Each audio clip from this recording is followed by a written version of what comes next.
Welcome to our channel. Today, we pause to remember a life that touched hearts and left a lasting impact. We'll explore their journey, the challenges they faced, and the moments that made them unforgettable. Join us as we honor their story, celebrate their legacy, and reflect on the memories that will continue to inspire and live on in the hearts of those who knew them. The news was confirmed quietly, without spectacle. Grady Wilson passed away, and with him went a familiar presence that once lived inside millions of American homes. For many viewers, his face was tied to evenings of simple laughter. The kind that came after long days. The kind that felt earned, not forced. Wilson was best known for his role as Lamont Sanford. A character who was never perfect, never polished, but always real. Lamont represented the working son. The man caught between duty and dreams. Between respect for the past and hope for something more. Through this role, Wilson helped television reflect everyday life with honesty and warmth. He was born into a world that did not promise ease. Like many performers of his generation, his path was shaped by persistence rather than privilege. Before fame arrived, Wilson worked steadily, learning the craft through small roles and patient effort. Those years shaped his screen presence. Nothing he did felt rushed. Nothing felt borrowed. When audiences first met Lamont Sanford, they did not see a television character. They saw someone they recognized. A son arguing with his father. A man learning how to carry responsibility. Someone who laughed, struggled, and kept going anyway.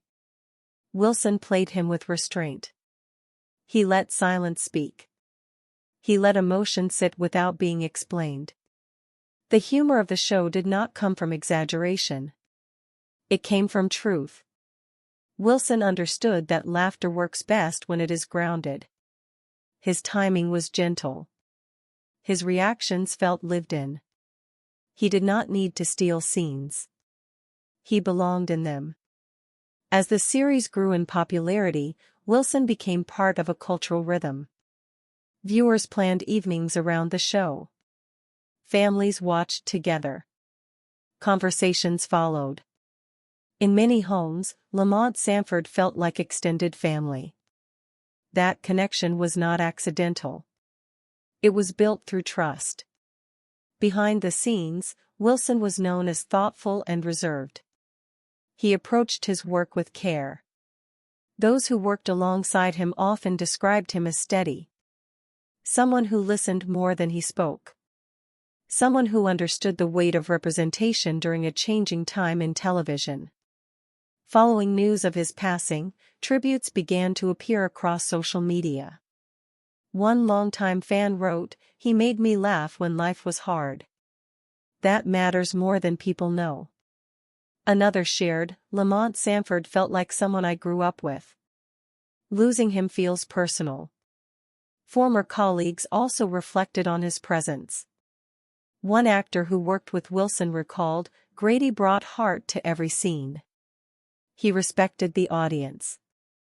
He never played down to them." The words echoed a shared belief among those who knew his work closely. Wilson's career extended beyond a single role, but it was that character that carried his voice into history.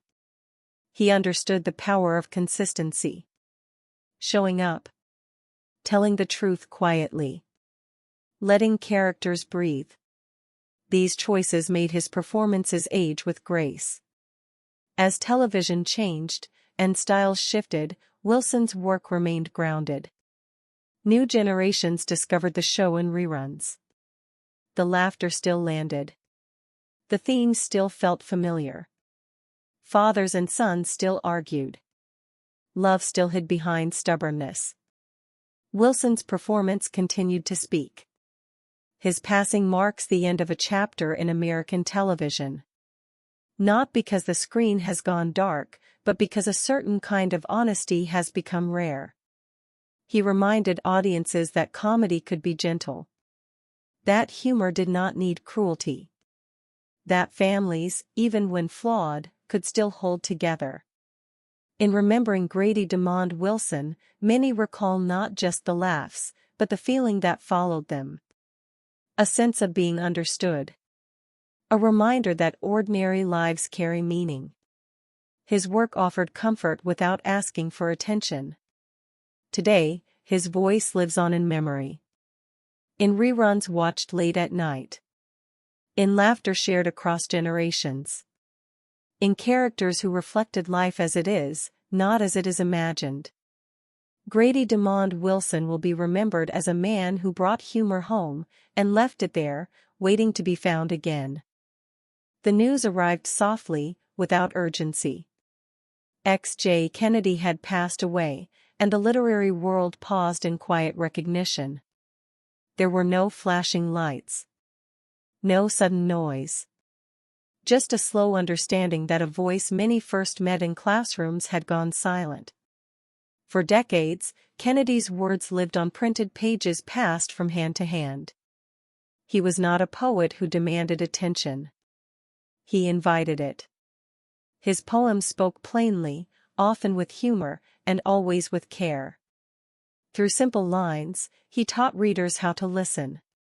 Born into a time when poetry often felt distant to young students, Kennedy worked to change that.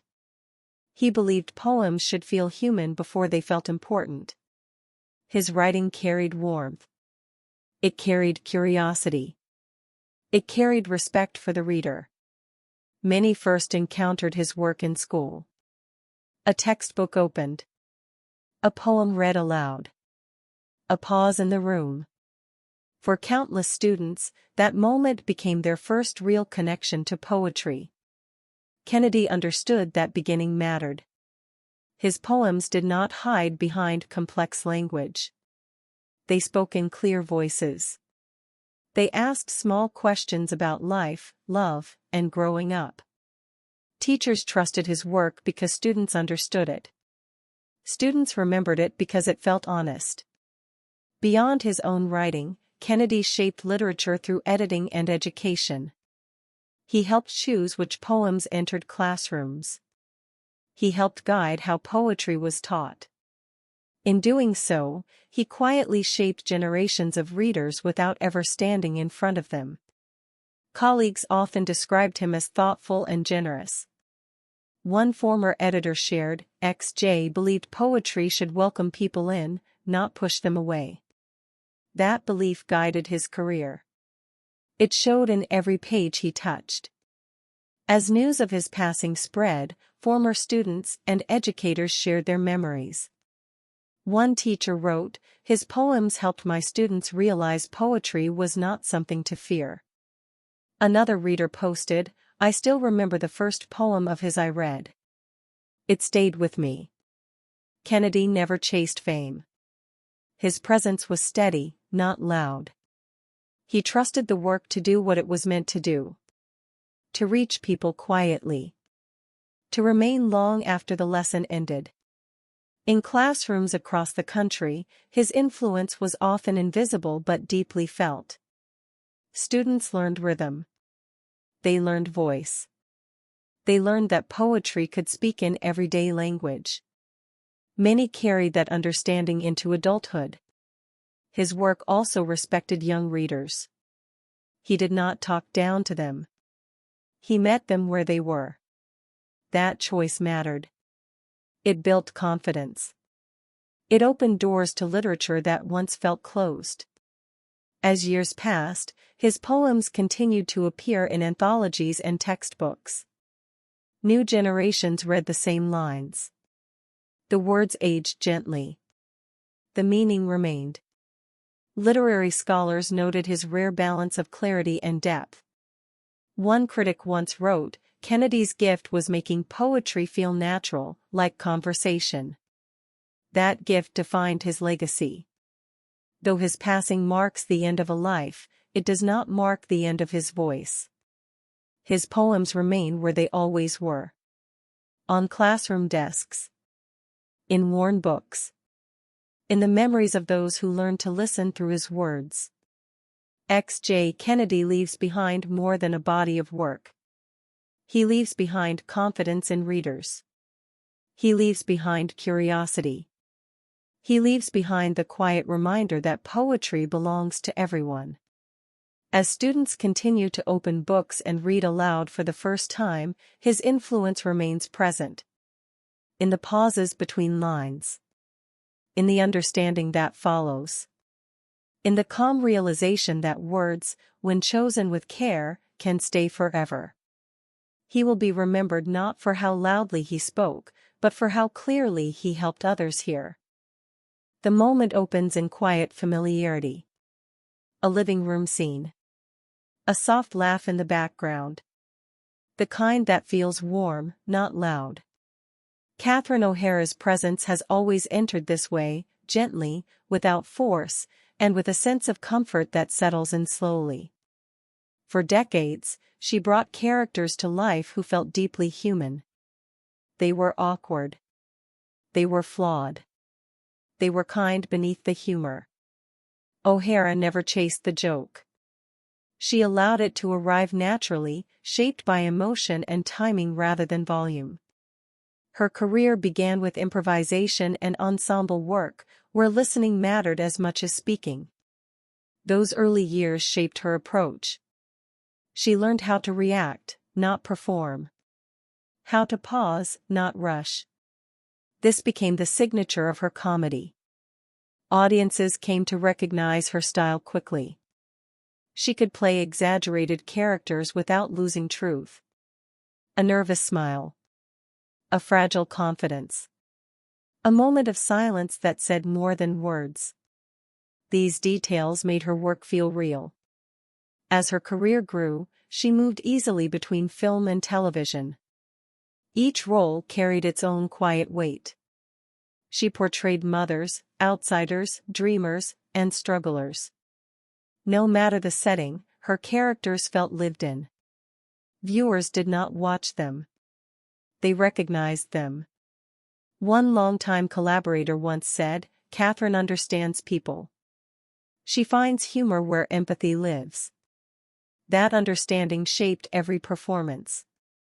It allowed her comedy to feel gentle, even when the situation was chaotic. Her work reached multiple generations. Parents laughed first. Then children joined in. Years later, those children returned to her performances with new understanding. The humor stayed. The meaning deepened. Fans often describe her roles as comforting. One social media post read, "Her characters feel like someone you know. Someone imperfect, but safe." Another wrote, "She never tried to be the loudest in the room. She became the most memorable." Unlike many performers, O'Hara never relied on repetition. Each character stood apart. Each carried its own rhythm. Her range came from observation, not exaggeration. She also carried a quiet respect for the audience. She trusted them to understand subtlety. She allowed emotions to sit without explanation. This restraint made her work age gracefully. As time passed, her influence became clear. Younger comedians cited her as an example of balance. Humor paired with heart. Comedy built on truth rather than shock. Awards and recognition followed, but they never defined her impact. Her real legacy lived elsewhere. In repeated viewings. In shared quotes. In scenes replayed not for the joke, but for the feeling.